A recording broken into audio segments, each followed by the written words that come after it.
था, काम कुछ नहीं करता था, थोड़ा बुद्धि से थोड़ा हल्का था। वो भोला, जब तक माता पिताजी थे तब तक तो रोटी मिलती थी। माता पिता जब गुजर गए तो भाई भाभीयों ने उसको निकाल दिया कि ये खाता ज़्यादा है और करता कुछ भी नहीं है। तो घर से निकला, जंगल की तरफ गया तो एक बगीची देखी, वहाँ पर आश्रम था। संत महात्माओं को देखा तो उसने देखा कि यहाँ पर जो संत दिख रहे हैं तो खूब तकड़े, मोटे तकड़े हैं एकदम, इनके चेहरे पे तो चमक है, इसका मतलब ये माल खाते होंगे। तो यहाँ जाऊं, अंदर गया, बाबा को प्रणाम किया, बाबा प्रणाम, बाबा मुझे यहाँ रख लो। बोले हमारे गुरुजी के पास जाओ। गुरुजी के पास गए तो गुरुजी और भी तकड़े। बोले पक्का यहाँ माल मिलता होगा। जब गुरुजी के पास अंदर गए, गुरुजी मुझे रख दो। संत ने कहा ठीक है। बाल बच्चे? कुछ नहीं महाराज, शादी नहीं हुई आज तक। बोले माता पिता थे, खिलाते थे और मैं सोता था, काम कुछ नहीं करता। तो घर क्यों छोड़ा? बोले भाई भौजाइयों ने निकाल दिया। क्यों? बोले मैं खाता ज्यादा हूं और करता कुछ नहीं हूं। तो यहां तो करना पड़ेगा। बोले क्या करना पड़ेगा? बोले राम नाम की माला फेरनी है, राम राम राम राम, और कुछ नहीं करना। बोले महाराज और खाना मिल जाएगा, मैं तो खाने पे ध्यान देता हूं। बोले हाँ, 2 पंगत में आराम से जिमो। बोले 2 पंगत में नहीं होगा तो बोले 3 पंगत कर लेना। बोले ये ठीक है। बैठ गया वहां, खूब भगवान का राम राम राम राम फेरता था। एक दिन एकादशी आई। एकादशी अन्न पापानी, एकादशी के दिन अन्न का प्रसाद लेना वर्जित किया गया है। तो एकादशी थी। अब जब वो बेचारा भोला राम उठा, उसने देखा कि चूल्हे तो सब ठंडे पड़ गए हैं, रसोई में कुछ नहीं है, हे भगवान क्या हो गया यार। गुरुजी के पास गए, बड़े गुरुजी, बाबा भी सब ठीक दिख रहे हैं, कोई मरा वरा भी नहीं है, सब ठीक ठाक है, ये क्या हो गया, आज क्यों नहीं चूल्हे जल रहे हैं? बोले बेटा आज एकादशी है। बोले क्या होती है एकादशी? बोले एकादशी के दिन खाना नहीं मिलता है।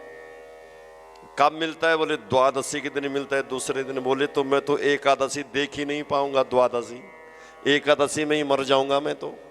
गुरुजी ने कहा अगर तो एकादशी में मरेगा तो तेरा कल्याण हो जाएगा, कोई नहीं मरता। तू क्या भीष्म पितामह है जो तुझे इच्छा मृत्यु का वरदान है कि तू मर जाएगा? गुरुदेव कृपा करो, सहन नहीं कर पाता भूख, मेरे लिए तो बनवा दो। बोले यहां तो बनेगा नहीं। जब ज्यादा मगजमारी करने लगा वो भक्त, पढ़ा लिखा नहीं है, राम राम जरूर बोलता है, तो बोले आटा ले जा, सब्जी और नदी के किनारे बनाना और पा लेना, पर एक काम करना, वहां राम जी का भोग लगाना, बिना भोग का मत पाना, नहीं तो बिना भोग लगाए हुए भोजन भूत भोजन कहलाता है, वो भूत भोजन है, उसको मत लेना। बोले ठीक है। तो बोले गुरुजी फिर 2 सेर आटा दो, एक तो मेरे लिए और एक राम जी का जो भोग लगेगा एक उसके लिए। राम जी का भोग लगना ना? बोले हाँ, रघुनाथ जी का भोग लगेगा। बोले ठीक है, ले जा। ले गया 2 सेर आटा। कभी खाना बनाया नहीं था तो गूंदा आटा इतने मोटे मोटे टिक्कड़ बना करके रख दिए, सब्जी बना दी।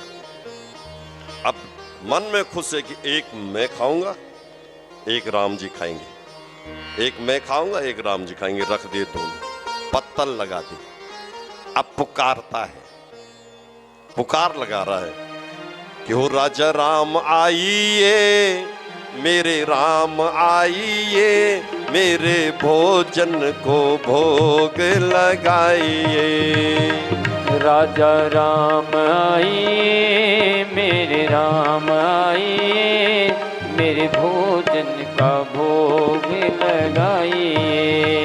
ओ राजा राम आइए, प्रभु राम आइए, मेरे भोजन को भोग लगाइए। राजा राम आइए, मेरे राम आइए, मेरे भोजन का भोग लगाइए। भगवान नहीं आए। अब क्या कहता है वो बेचारा भक्त क्या बोलता है, वो वैष्णव क्या कहता है कि आचमनी और भाना आरती यहाँ यही मेहमानी, आचमनी और भाना आरती यहाँ यही मेहमानी। रूखा सूखा पाओ प्रेम से पियो नदी का पानी, राजा राम आएंगे मेरे राम आएंगे, मेरे भोजन का भोग लगाएंगे। राजा राम आएंगे, सीता राम आएंगे, मेरे भोजन का भोग लगाएंगे। जब भगवान नहीं आया, अब वो गाली दे रहा। अब क्या कह रहा है कि अरे धोखे में मत रहना, ऐसे राम धाम बहुत है, इस चक्कर में मत रहना कि मंदिर में कुछ मिलेगा, वहां कुछ नहीं है। आज वहां से प्राण बचा के तो मैं ही आया हूं, इस चक्कर में मत रहना।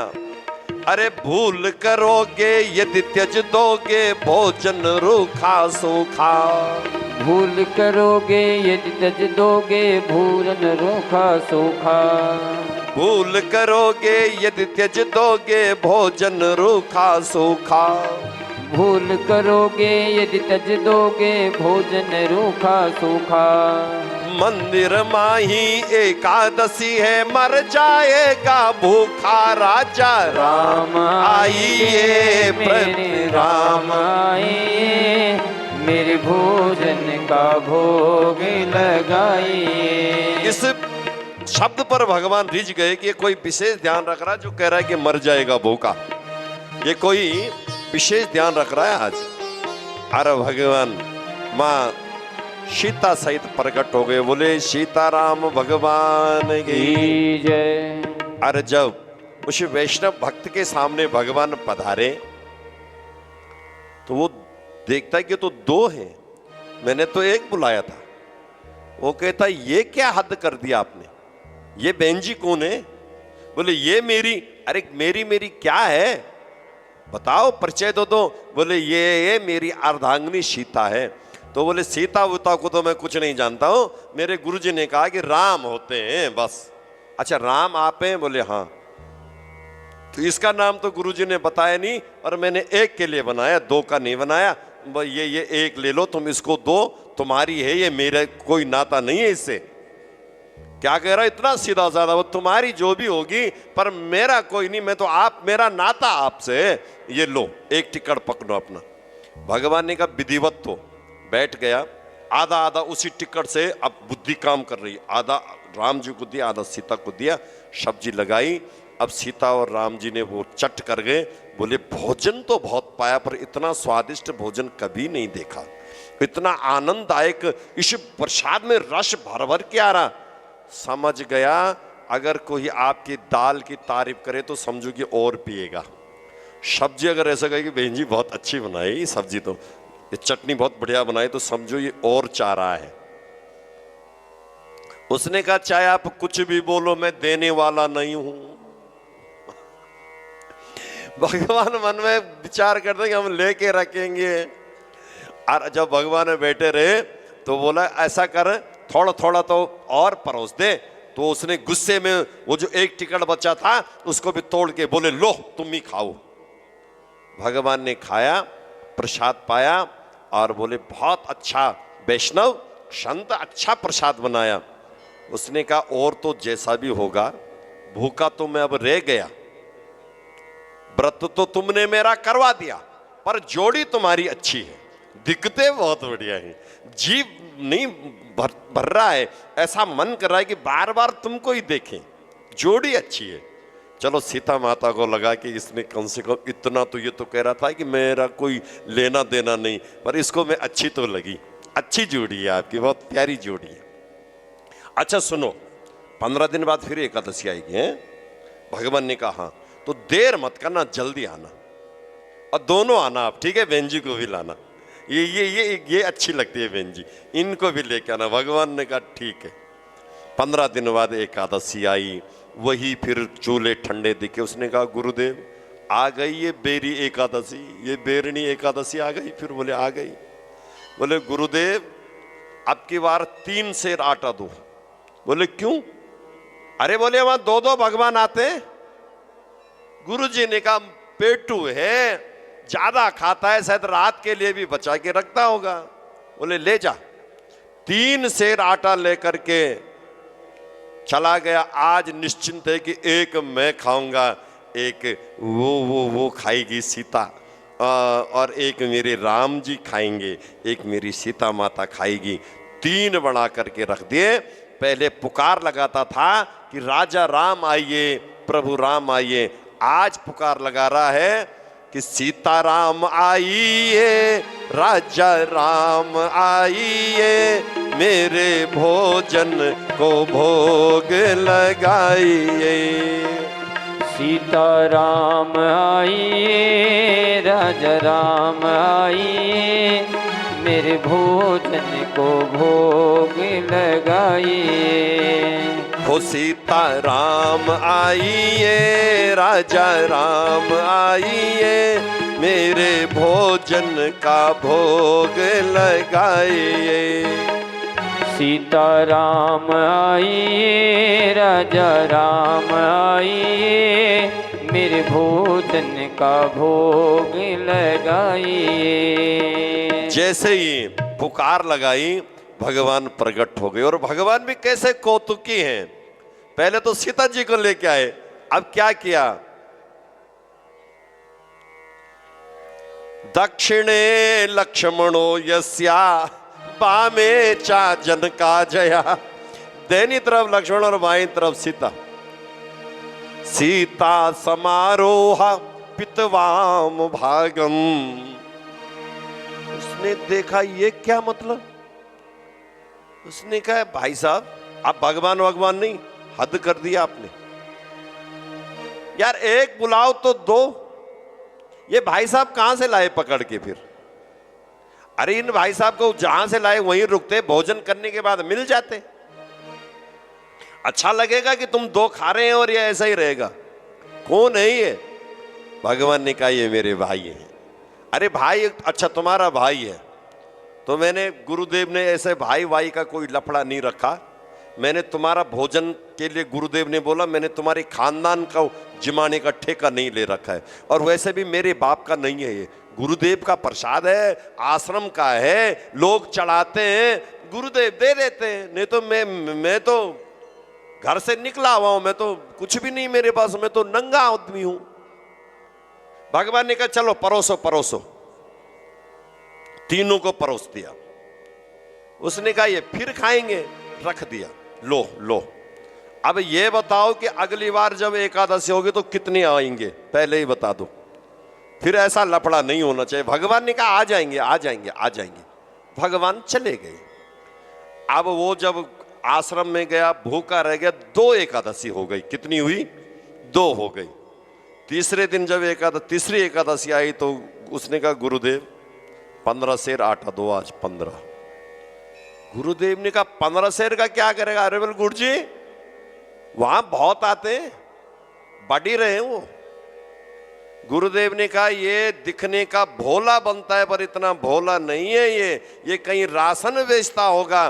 15 सेर तो ये खा नहीं सकता, इसका पीछा करते हैं। चलो जब पीछा करने के लिए गए गुरुदेव और गुरुदेव के और शिष्य, आज इस भोला राम ने भोजन नहीं बनाया, 15 सेर आटा और सब्जी पेड़ के नीचे रख दी, अपने आप बैठ गया और पुकारने लग गया कि राजा राम आइए, सीता राम आइए, मेरे भोजन का भोग लगाइए। ओ राजा राम आइए, मेरे राम आइए, मेरे भोजन का भोग लगाइए। हाँ राजा राम आइए, प्रभु राम आइए, मेरे भोजन को भोग लगाइए। राजा राम आइए, मेरे राम आइए, मेरे भोजन का भोग लगाइए। जब जंगल में भक्त ने और कीन्ही प्रेम पुकार, तो ताक्षण वहां प्रगट भये श्री रामचंद्र दरबार। राम लक्ष्मण भरत शत्रुघ्न उर्मिला सीता श्रुत कृति मांडवी। अरे इतना मोटा बांदर। भगवान ने कहा परोसो। उसने कहा महाराज मैंने बनाया ही नहीं, वो रखा हुआ है, मैंने नहीं बनाया आज। बोले क्यों? बोले जब अपने लिए बचना ही नहीं है तो फोकट में मजदूरी क्यों करनी है? अरे नर नारी की कौन कहे, एक बांदर हूं संग लाए, तुम नहीं त्यजत सुबानी आपनी।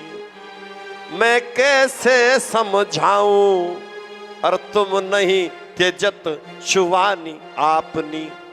एक बुलाया दो की जगह 3, और आज तो आपने हद ही कर दी। अब बनाओ और पाओ। मैं किनारे बैठ गया तो लक्ष्मण जी भंडारे बनाने लगे। विश्व भरण पोषण कर जो ही, ताकर नाम भरत अस होई। और भरत जी भंडारे बनाने लगे। चुन के लक्ष्मण लाल लकड़ी लाने लगे और पोंछ से अंजने कुमार हनुमान जी पोंछा देने लगे। और इधर से रिद्धि सिद्धि संकेत पाया। सीता माता उर्मिला मांडवी श्रुतकृति चारों बहनें फल का उतारने लगी। ऋषि मुनि सब देवता वहां पर प्रसाद के लिए पहुंच गए। गुरुदेव को कुछ नहीं दिख रहा। गुरुदेव को केवल क्या दिख रहा है कि वो 15 सेर आटा रखा हुआ है और उनका चेला वहां पर पेड़ पे सारा लेकर के सब देख रहा है। गुरुजी ने कहा बेटा भोला दत्त बनाया क्यों नहीं? बोले गुरुदेव बनाया, देखो कैसी लंगर चल रही है। बोले मुझे तो कुछ नहीं दिख रहा। बोले ऐसा भी लफड़ा है। पकड़ा राम जी को, बोले ठहरो ठहरो ठहरो, तब तक नहीं एक रोटी नहीं खाने दूंगा। महाराज न मैं पढ़ा हूं न मैं लिखा हूं, ये सब माल मेरे गुरु जी का है, वही देते हैं जिससे मैं आपका भोग लगाता हूं। वो मंत्र भी जानते हैं, उनके पास सिद्धि भी है, उनको आप दर्शन क्यों नहीं दे रहे हैं? भगवान ने कहा बेटा जिस सरलता से मैं रीझता हूं वो सरलता तेरे गुरुजी के अंदर नहीं है। उनके अंदर तो मैं पढ़ा लिखा हूं, मैं मंत्र जानता हूं, मैं वेद जानता हूं। और मेरा स्वभाव कैसा है कि निर्मल मन जन सो मोहि भावा, मोहि कपट छल छिद्र न भावा। तेरे गुरुजी ने कहा कि राम जी का भोग लगाना, तुझे विश्वास हुआ कि राम जी आएंगे और मैं नहीं आता तो तू तब तक खाता नहीं, तो पुकारते रहता। इसलिए तेरी जो भक्ति है वो निश्चल है, निष्कपट है। बोले ठहरो भगवान, जाने नहीं दूंगा। गुरुजी को दर्शन तो देने पड़ेंगे। गुरुदेव के पास गए, बोले गुरुजी वो तो ऐसा कह रहे हैं कि आप में सरलता नहीं है, आप में भेद है। बोले हाँ, क्योंकि मुझे पढ़ा लिखा होने का, विद्वता का मुझे वो है कि मैं पढ़ा लिखा हूं। तो बोले इसीलिए वो आपको दर्शन नहीं दे रहे हैं। तो बोले अब मैं शरणागत हो जाता हूं बेटा, जैसा तू मेरा शिष्य है, तू मुझे भगवान के दर्शन करवा रहा है, तो जैसा तू निष्कपट और निश्चल भाव है वैसे ही मैं हो जाता हूँ। क्योंकि पार करने की क्षमता हम में नहीं है। पार जो भक्त शरणागत होता है, शरणागत को उठाने के लिए भगवान स्वयं आते हैं। और जो ज्ञानी होता है उसको तैर करके पार जाना पड़ता है। बंदर का बच्चा ज्ञान है। बंदर का बच्चे का जब जन्म होता तो अपनी माँ को पकड़ता है और वो बंदरी एक पेड़ से दूसरे पेड़ पे छलांग देती है या एक मकान से दूसरे मकान पर कूदती है। अगर बच्चा नीचे गिर जाए तो माँ का दोष नहीं है, क्योंकि उस बच्चे की पकड़ कमजोर थी। तो ज्ञानी डूब जाता तो भगवान का दोष नहीं है। और जो भक्त है वो समर्पण भाव से बैठ जाता है कि प्रभु अब पार करना तुम्हारा काम है, मेरा काम तो तुम्हारे नाम का जाप करना है, तुम्हारी भक्ति करना मेरा काम था, पार करना तुम्हारा काम है। तो उसको उठाने के लिए भगवान स्वयं आते हैं। जैसे बिल्ली अपने बच्चे को एक जगह से दूसरे जगह ले जाती है तो मुंह पे पकड़ के ले जाती है। जो दांत चूहों के लिए काल है, वही दांत उस बच्चे के लिए कवच है, और वो बच्चा नीचे गिरेगा नहीं, और अगर गिरेगा तो बिल्ली उसको फिर स्वयं उठा करके दोबारा कोशिश करके उसको लेके चली जाएगी। ऐसा ही जो सच्चा भगत होता है, जिसने भगवान की शरणागति ले ली है, उसको पार करने के लिए स्वयं नारायण आते हैं। और जो ज्ञान के गुमान में घूमता है कि मैं ज्ञानी हूँ, उसको डूबने का भी भय रहता है। फिर गुरुदेव ने कहा, बेटा जो शरणागति होनी चाहिए और सरलता होनी चाहिए वो नहीं आई। तो बोले भगवान अब तो मेरे गुरु जी का उद्धार करो। भगवान गुरु जी को भी दर्शन देने के लिए प्रकट हो गए। बोले राजा रामचंद्र भगवान की जय। और दोनों का उद्धार किया। 10:30 बजे से